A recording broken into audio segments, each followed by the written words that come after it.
Sabi po kasi nung anak ni former Congressman Teves ay kinidnap yung kanyang tatay, yung proseso ng pagdakip sa kanya doon sa Timor-Leste. Prosecutor in this case is actually in Manila. Sitting in his palace, he's the person who threw President Duterte over here to The Hague. Any comment po from the press, from the palace? Is that you, Attorney Harry Roque, talking? We thought it was Attorney Harry Roque making such comment. Question and answer. Balikan natin ang matagumpay na pagkuha at pagbalik sa bansa sa pagganting si dating Congressman Arnulfo Teves Jr. Sa pahayag ni Pangulong Ferdinand R. Marcos Jr. kagabi, una niyang nalaman na handa ang Timor-Leste na pabalikin si Teves sa Pilipinas mula kay Prime Minister Guzmao noong Asian Summit. Panoorin po natin ang video na ito. The former Representative Arnie Teves, is now back in the Philippines.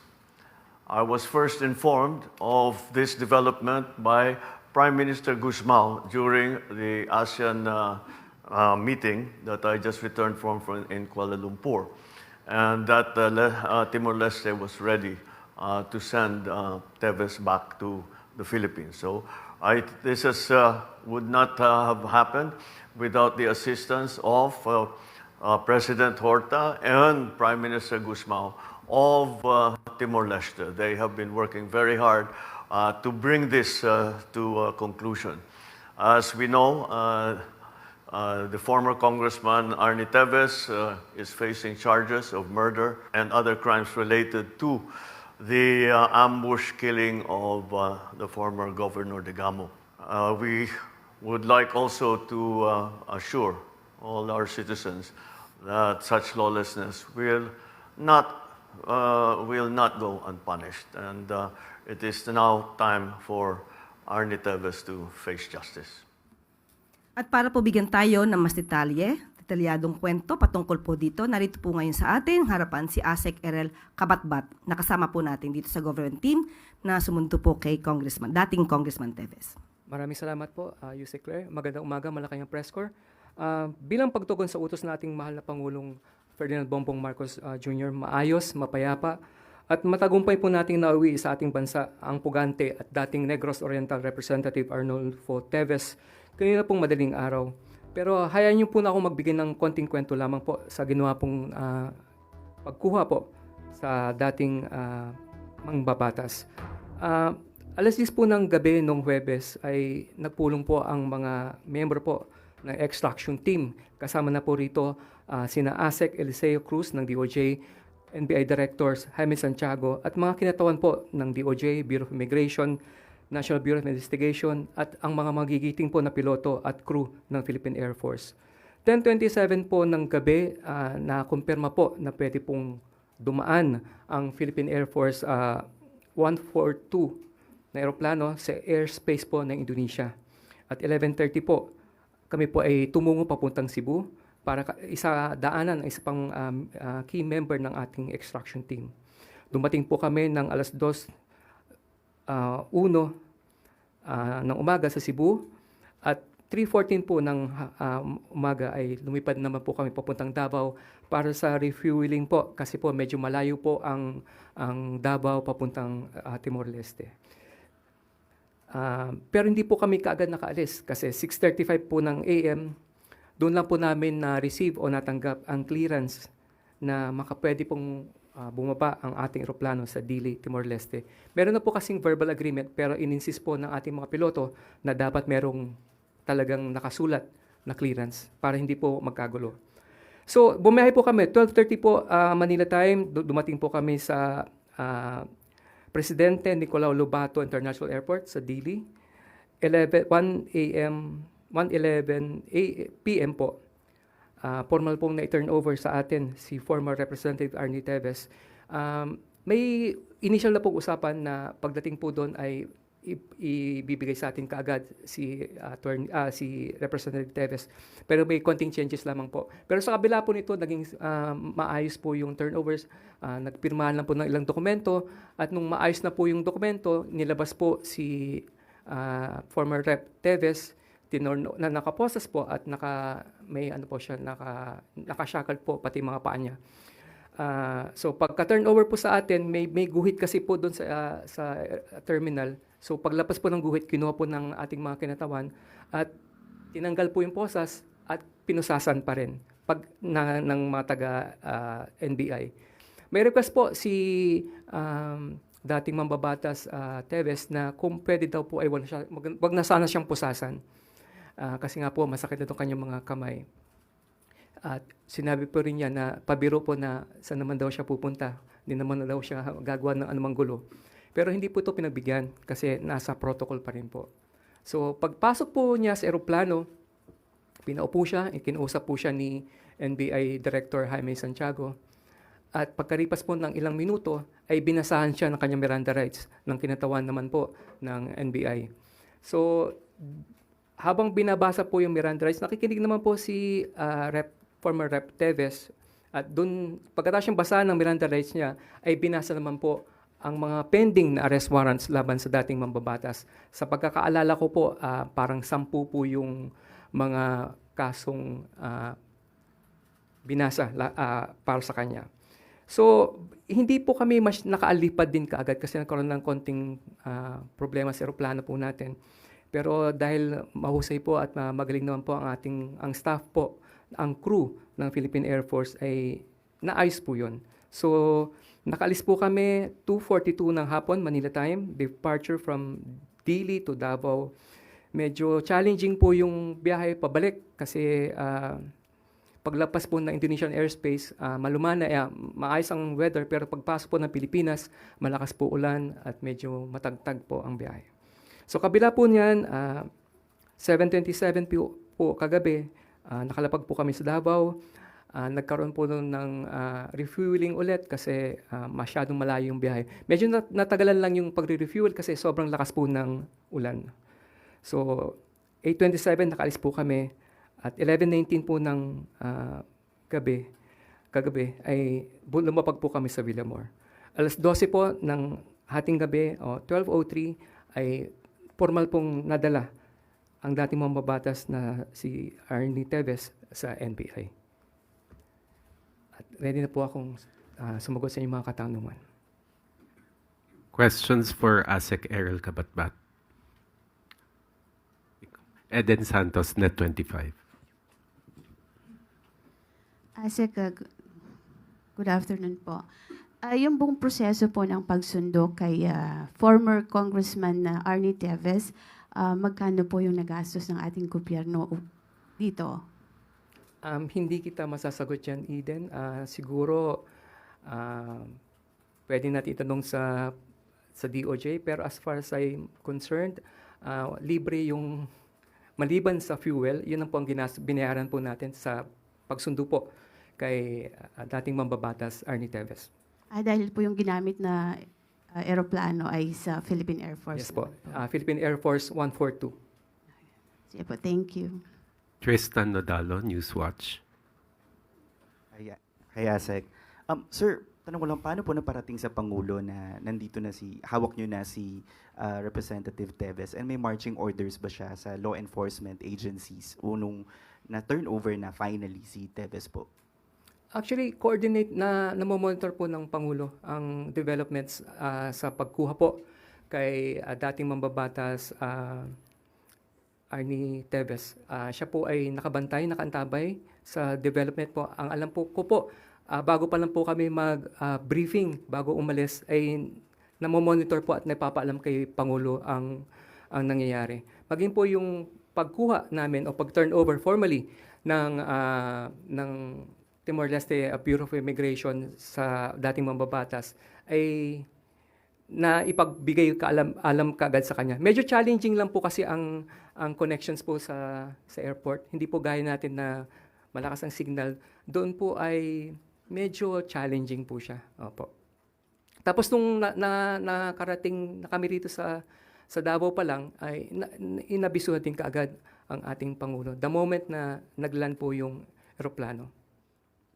Ano na lang po, sir, So pagdating niyo po dun sa Timor-Leste, nagkaroon ba ng paliwanagan pa on bakit po nagbago yung position nila on handling Teves? Because before talagang nag-a-avail pa po ng legal rights si Representative Teves. But this time, ba't mabilis bigla yung naging decision? Hindi po ako privy sa naging usapan, pero maaring nakatulong po ang ginawang pakikipag-ugnayan ng ating Pangulo sa Presidente at Prime Minister ng East Timor.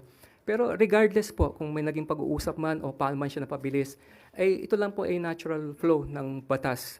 Masasabi po natin na naging matagal, frustrating to some degree, at marami pong nagagalit, marami pong naiinis. Pero hindi po ito tinantanan ng ating mga kinatawan ng DOJ, ng NBI at ng Bureau of Immigration. Sinasabi nga po natin, naging mabagal ang proseso, pero nung nabigyan po tayo ng pagkakataon para maipatupad ang ating batas, ay ginanab po natin po ito with both hands, and we never let go. Any more questions? Eden Santos. Ewan ko lang, Asik, ano po kung pwede rin kayo sumagot sa tanong ko. Sabi po kasi nung anak ni former Congressman Teves ay kinidnap yung kanyang tatay, yung proseso ng pagdakip sa kanya doon sa Timor-Leste. May kanya-kanya po tayong opinion at nire-respeto po natin ang naging pahayag ng anak ni dating mambabatas Rep. Teves na si Axel Teves. Pero ito po kasi ay pagpapatupad po ng ating batas. May mga may mga arrest warrants po na inilabas at kailangan po nating ipatupad po iyon. Nanggaling po dito sa Pilipinas ang arrest warrant at kung familiar po kayo sa court proceedings, kung saan galing po ang search warrant, doon din po ibabalik. So, Meron daw kasing, wala raw kasing yung extradition na binabanggit niya, hindi pwedeng i-extradite. Ayan po ay isang usapin na pwedeng sagutin po ng Department of Foreign Affairs. Pero sa panig po ng extraction team, kami po ay nagpapatupad lamang ng batas. At ginawa lang po namin ang aming tungkulin. All right. Thank you very much, PCO Assistant Secretary Errol Kabatbat. Maraming Yusek salamat, Claire. Malacanang Press Corps, at magandang tanghali. Maraming salamat, Asek Erel. At handa na po tayong tumugon sa inyong mga katanungan. First question, Leth Narciso, DZRH.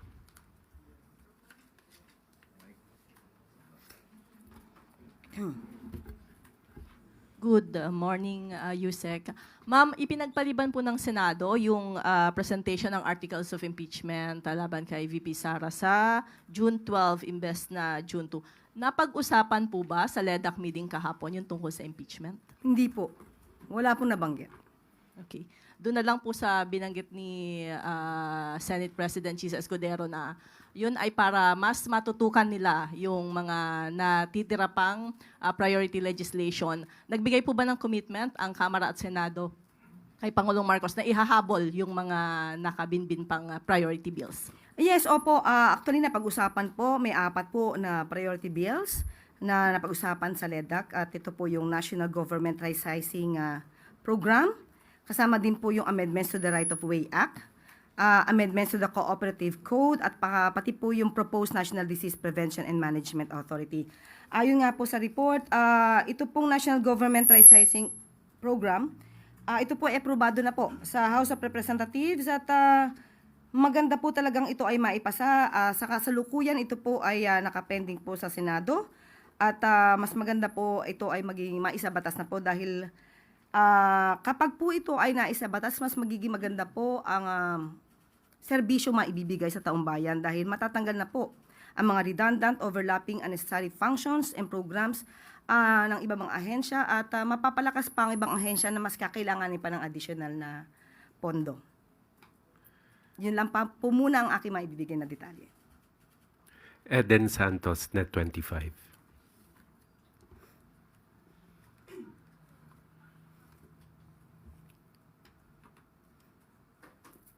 Good morning po, Yusek.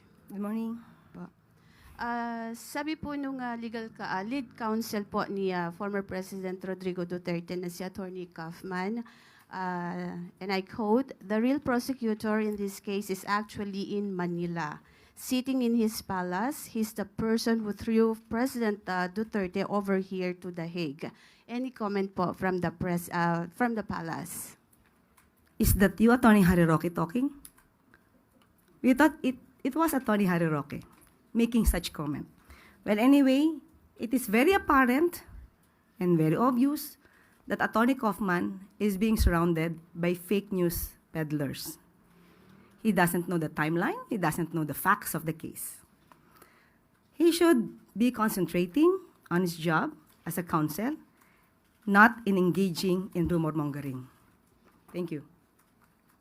Harleen Delgado, ABS-CBN.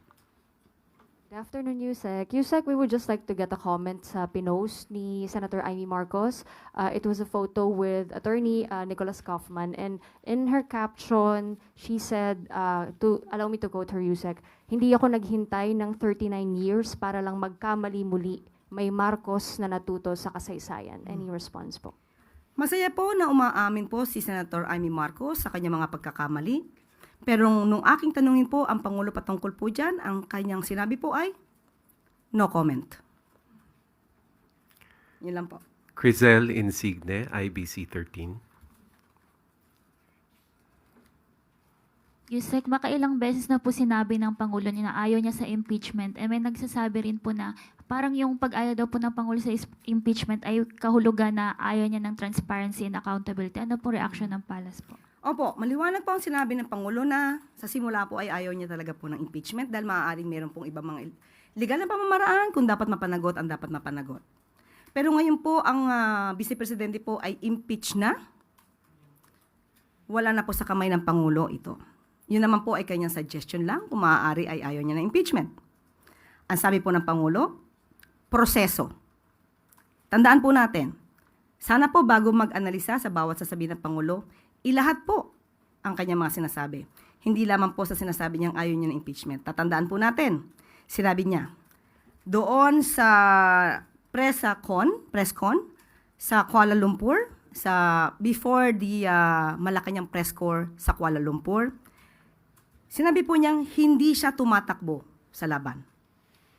At kanina sinabi rin po niya, nung naibalik na po, si dating Congressman Arn Teves, sinabi rin po niya na the people is assured that lawlessness will not go unpunished. Sa pagkakataon pong itong impeachment trial, alam po natin that impeachment trial is not the business of the executive.